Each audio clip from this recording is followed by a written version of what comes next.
국내 증시의 마지노선으로 여겨졌던 코스피 2000선이 붕괴됐습니다. 개인 투자자들은 어제만 3,600억 원어치를 팔고 증시를 떠났습니다. 개인의 투자 심리가 공포 수준으로 떨어진 겁니다. 최근 폭락세를 보인 주식시장의 안정을 위해서 정부가 적극 나서기로 했습니다.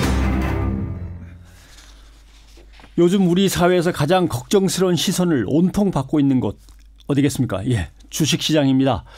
어제 코스피 지수는 전날 무너졌던 2000선을 어떻게든 지켜는 냈습니다만 연일 불안합니다. 그래서 오늘 정부 여당의 상황 인식과 대응책을 들어보려고 직접 더불어민주당의 국가경제자문위회 의장도 맡고 계신 민주당 김진표 의원을 이 자리에 모셨습니다. 어서 오십시오. 예. 네. 아침 일찍 이렇게 나와주셔서 고맙습니다. 네, 감사합니다. 예. 시간이 많지 않아서 2000을 심리 마지노선 이렇게 얘기를 합니다만은 이거 계속 지켜질 수 있겠습니까? 좀 불안해서 말이죠. 증권업계에서는 이번 사태가 미중 무역 마찰 또 금리 인상 이런 거로 지금 미국 증시가 조정을 받고 있고 그 영향권에서 우리도 벗어날 수가 없으니까 당분간 2000을 오르내리는 약세 국면을 예측하는 그런 업계가 많은 것 같습니다. 네. 그러면 김진표 의원께서 나름 생각하시는 이 배경, 증시의 이 어려운 상황의 배경과 이유는 뭐라고 생각하십니까? 이제 문제는 우리 증시가 항상 변동폭이 다른 나라보다 크다는 게 고민입니다. 그렇죠. 그 이유는 증시의 구조 때문에 그런데요. 외국인 투자 비중이 다른 나라보다 크고 그다음에 개인 투자 비중이 아주 높고 증시를 안정적으로 뒷받침해 줄 수 있는 기관 투자가 비중은 코스피가 한 20%, 코스닥은 5% 정도밖에 안 됩니다. 그러다 보니까 다른 신흥국에 비해서 우리는 이제 증시가 떨어질 때는 더 크게 떨어지는 거죠. 이번만이 아닙니다. 과거에도 늘 그랬습니다. 그런데다가 코리아 디스카운트라 그래가지고 남북이 전쟁 위협으로 인해서 한국의 기업들이나 한국 증시가 전반적으로 저평가를 받고 있거든요. 그래서 올라갈 때는 또 제대로 못 올라가고 덜 올라가고. 이런 증시의 문제를 해결하는 것이 지금 제일 우리 증시 구조를 바꿔주는 것이 제일 중요한 과제입니다. 제일 걱정스럽고 고민스러운 거는 말씀하신 대로 올라갈 때가 있고 내려갈 때도 있는 게 증시인데 근데 그 상황을 유심히 들여다보면 뭔가 그 흔히 펀더멘털이라고 얘기를 하죠. 기본적인 경제 여건은 자꾸 올라가지는 못하고 살살 내려가고 있는 거 아니냐. 도저히 회복이 안 되고 있는 거 아니냐. 이건 어떻게 보십니까? 그것은 우리 경제가 지난 20년간 그러니까 외환위기 이후 지난 20년간 경제가 매년 0.2%씩 5년에 평균 1%씩 성장률이 계속 떨어지는 장기 저성장의 늪에서 헤어나지 못하고 있습니다. 그것을 증시가 그 영향을 안 받을 수가 없는 것이지요. 그래서 이 문제를 근본적으로 해결하려면 새로운 성장 동력, 저는 그것을 중소벤처기업의 육성이라고 보는데요.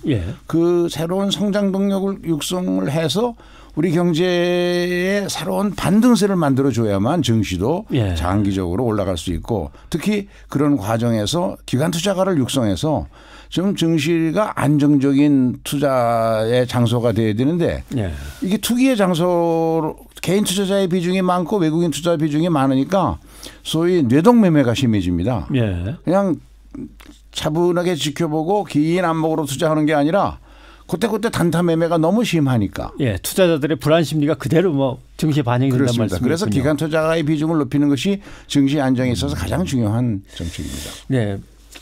제가 고민해왔던 지점도 짚어주신 것 같습니다. 중소벤처기업을 뭔가 동력으로 삼아야 되는데 우리가 사회 전반적으로 창의성이나 이런 것들 그리고 모험을 걸 만한 여건이 안 돼 있어가지고 대기업들의 수출에만 자꾸 이제 의존하게 되는 그런 문제가 있는데 또 걱정은 OECD에서 선행지수가 나왔을 때 이번에 보니까 17개월 연속 내리막길이다 이 걱정들을 했습니다. 이것도 좀 주셔야 될 부분 아닙니까?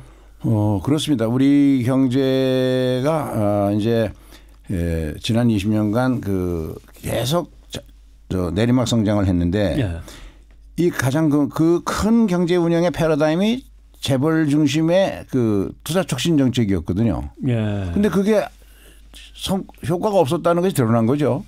그러면 이제 새로운 성장 동력을 찾으려면 중소벤처기업을 육성해야 되는데 그 중소벤처기업을 육성하는 데서 가장 중요한 것은 금융입니다. 그런데 금융이 그 중소벤처기업에 대한 자금 지원이 점점 줄어들고 있고 그리고 겨우 국민 세금으로 예산에서 조금 지원하고 있을 정도지 그리고 선진국은 중소벤처기업에 대한 금융권의 자금 운영이 대개 담보 잡고 빌려주는 융자보다는 투자가 비중이 더 커지고 있습니다. 중소벤처기업에 대해서는. 예. 그래서 60%가 넘습니다. 미국 같은 경우에는 투자의 비중이. 그런데 우리나라는 1.2%밖에 안 됩니다.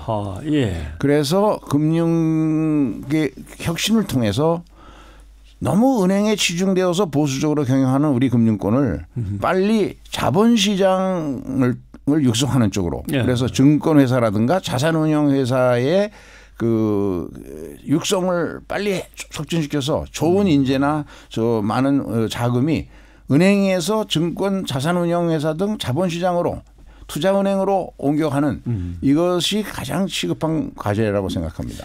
평소에 늘 얘기하시던 금융개혁으로 혁신성장을 이끌어내야 된다. 그 말씀이시군요. 네. 그렇게 하려는 어떤 그럼 구체적인 카드 같은 게 있으신지 그게 지금 궁금합니다. 금융위원회를 중심으로 정부에서 예. 자본시장 육성을 위한 대책을 고심하고 있습니다. 곧 당정협의를 통해서 발표될 텐데요. 예. 저는 그 이제 무슨 뭐 그 소액 공모자금 조달 규모를 확대한다든가 사모펀드 활성화한다든가 이런 것들이 논의되고 있는데 결국 시장 메커니즘에 따라서 우리 경제에 가장 필요로 하는 중소벤처 분야에 예. 그 돈이 금융권이 돈 벌기 위해서도 거기에 투자하는 그래서 중소벤처기업을 새로운 성장 동력으로 키워야 하고 그러기 위해서 또 하나 필요한 것은 과감하게 규제를 혁신해 줘야 됩니다. 규제 혁신. 네. 예. 알겠습니다. 자, 오늘 주식시장 때문에 일단 모셨으니까 네. 정부가 일단 단기 대책으로 급하니까 5천억 정도 투입을 하겠다 했는데 지금 전체 코스피 규모만 봐도 뭐 1,400조 이렇게 얘기하는데 5천억 갖고 뭐가 움직여집니까? 부족하죠. 부족합니까? 네, 부족하죠. 기본적으로 증시 안정을 위해서는 좀 더 큰 규모의 증시 안정 기금을 조성할 필요가 있고 예. 특히 이 국민연금이 문제입니다. 국민연금이 국민 모두의 자산을 운용하는 것인데 지금 주식에 대한 투자 규모를 줄이고 있다 그래요. 국내 주식에 대해서. 예. 그 이유를 물어보면 지금 수익성이 낮아져서 그렇다는 얘기인데 그거는 너무 근시안적이죠. 길게 내다보고 우리 증시 안정을 위해서 국민연금이 좀 더 중요한 역할을 해야 된다고 생각합니다. 예. 그러려면 일단 연기금 투입부터 늘려놔야 된다는 것. 그렇습니다. 국내 주식에 지금 이렇게 주가가 낮을 때 예. 국내의 좋은 기업들을 특히 중소벤처기업들에 대한 투자 규모를 늘려놓으면 결국 그것이 중장기적으로 국민의 재산을 늘리는 데도 큰 역할을 한다는 것이죠. 아예 여기서 좀 이렇게 대충 가이드라인을 주시죠. 얼마로 늘리면 되겠습니까? 네. 5천억은 너무 적고. 그거는 이제 전문적인 가들이 이제 평가해 볼 일이지만 5천억 갖고는 택도 없고요. 택도 없다. 네. 택도 없다라는 뜻은 몇 배는 늘려야 된다 이렇게 들리긴 합니다. 네. 알겠습니다. 예. 그리고 정부와 여당이 그동안에 이명박근혜 정권을 쭉 거치면서 과도하게 부동산 쪽으로 몰려있던 유동자금을 이제 자본시장으로 끌어오려고 한다.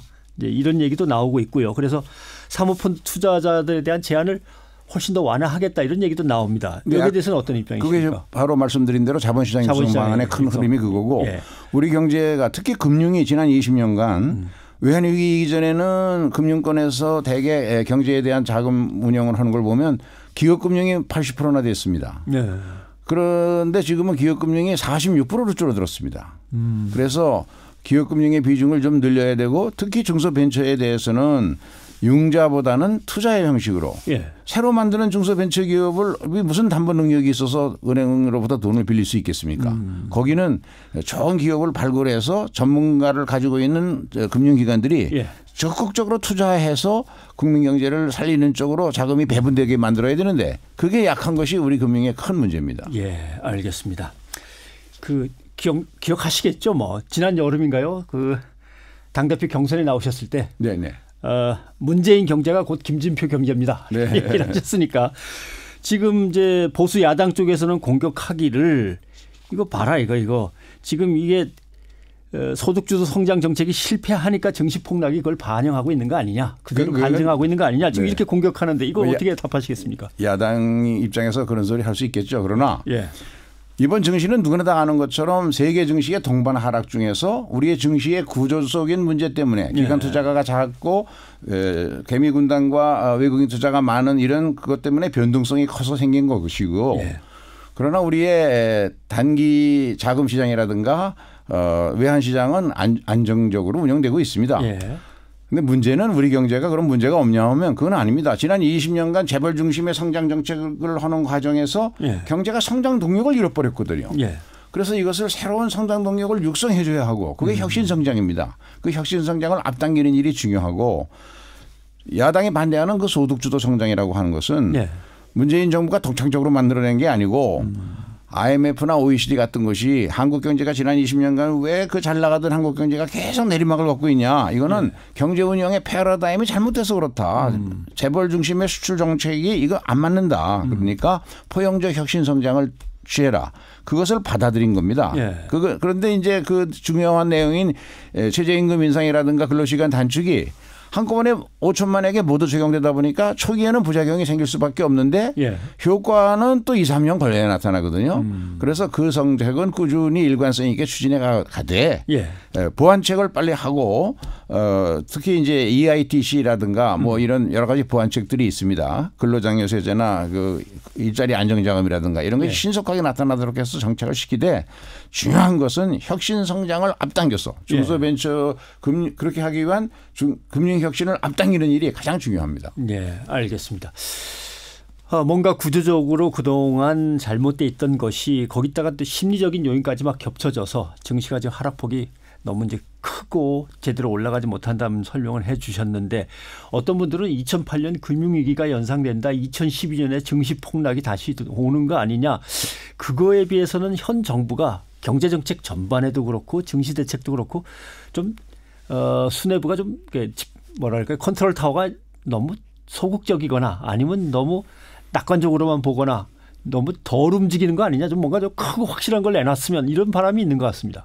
네, 좀 더 일사불란하게 정부 경제 운영의 정책 공통 정책 목표를 중소벤처기업 육성이라고 두고 거기에 초점을 맞춰서 모든 부처가 하나로 힘을 모아서 계속 좀 더 힘있게 속도감 있게 추진하는 그런 것은 아쉬운 것 같습니다. 그런 점에서 장하성 실장과 김동연 부총리에 대한 공격도 막 가해집니다.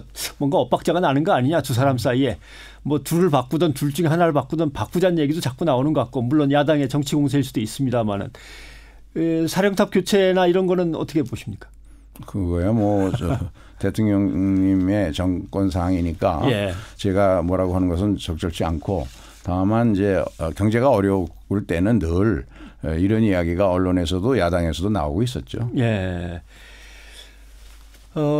제일 이제 야당이기도 한 자유한국당은 이제 경제가 평화다 기치를 내걸었습니다. 네. 그래가지고 뭐 전문가들과 비상시국 경제회의를 구성하겠다라고 했는데 뭐 야권에서 도와주겠다면 뭐 고마울 일이지만 야권에게 뭔가 이럴 때 바라고 싶으신 게 있다면요. 경제 문제와 관련해서. 저희가 평화가 경제다라는 이야기를 캐치프레이즈로 내걸었습니다. 그렇죠. 예. 그 이유는 우리 경제의 가장 큰 문제가 코리아 디스카운트. 남북 전쟁의 위협이 항상 있기 때문에 우리 기업들이 재평가를 못 받고 태국이나 인도네시아 수준의 주가밖에 국제시장에서 평가 못 받는다. 이 코리아 디스카운트를 깨려면 남북이 전쟁의 위협에서 벗어나서 평화 프로세스가 진행돼야 된다. 그 대전제가 비핵화를 어떻게 만들어가느냐다. 그래서 그걸 추진하고 있는 것이죠. 예.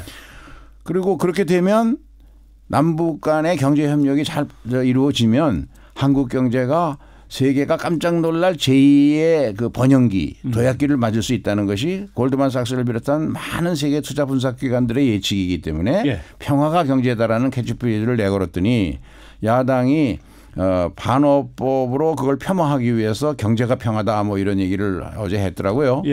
그런데 야당이 정말 경제를 도와줄 생각이 있다면 모든 국민이 원하는 그러면 지금 당장 국회에 계류되어 있는 여러 가지 민생경제 살리기 위한 법들이 있습니다. 당장 9.13 부동산 대책에 따르는 입법 조치 아직 안 이루어지고 있거든요. 그리고 근로장려세제와 같이 소득주도 성장의 부작용을 막기 위한 그런 입법들도 아직 안 되고 있습니다. 그것부터 좀 도와달라. 그런 것부터 도와주면서 이런 얘기를 하면 경제가 평화다는 얘기를 하면 국민들이 혹시 귀담아 들을까. 알겠습니다. 많은 국민들은 평화가 경제다라는 말에 공감하고 있습니다. 네, 알겠습니다. 지금 국가경제자문회의 의장도 맡고 계신데 아무튼 힘을 좀 써주셔야겠습니다. 더불어민주당의 김진표 의원이었습니다. 오늘 고맙습니다. 네, 감사합니다.